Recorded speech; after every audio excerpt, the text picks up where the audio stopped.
देश में कई ऐसे युवा और शिक्षक हैं जो प्रोफेसर बनने की तमन्ना रखते हैं, लेकिन प्रोफेसर बनने का रास्ता नेट और पीएचडी से होकर गुजरता है। इसके अलावा एक रास्ता और है जिसे बिना नेट और पीएचडी किए भी प्रोफेसर बना जा सकता है।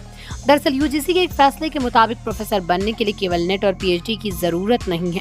यूजीसी के फैसले के मुताबिक किसी क्षेत्र के एक्सपर्ट को भी प्रोफेसर नियुक्त किया जा सकता है।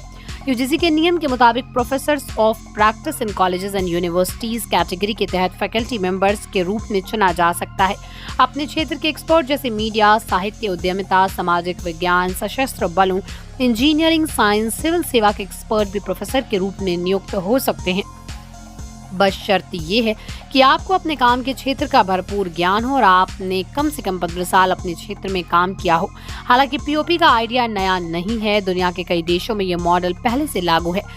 Massachusetts institute of technology, Harvard university, Stanford university जैसे विश्व के प्रतिष्ठित संस्थान में ये मॉडल लागू है। इसके अलावा SOAS university of London, Cornell university में भी पीओपी मॉडल के तहत प्रोफेसर की भर्ती हो रही है।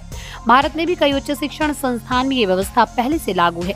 भारत में इस मॉडल के तहत शिक्षक को 3 साल तक रखा जाएगा, यानी किसी संस्थान में पीओपी के तहत सेवा की अधिकतम अवधि 3 साल से अधिक नहीं होगी। किसी तरह के विशिष्ट कारणों से इसे 1 साल तक और बढ़ाया जा सकता है। साथ ही किसी भी संस्थान में एक समय पर 10 से अधिक पीओपी मॉडल के तहत प्रोफेसर नहीं रखे जाएंगे। इस मॉडल से नियमित प्रोफेसर की भर्ती पर कोई असर नहीं पड़ेगा।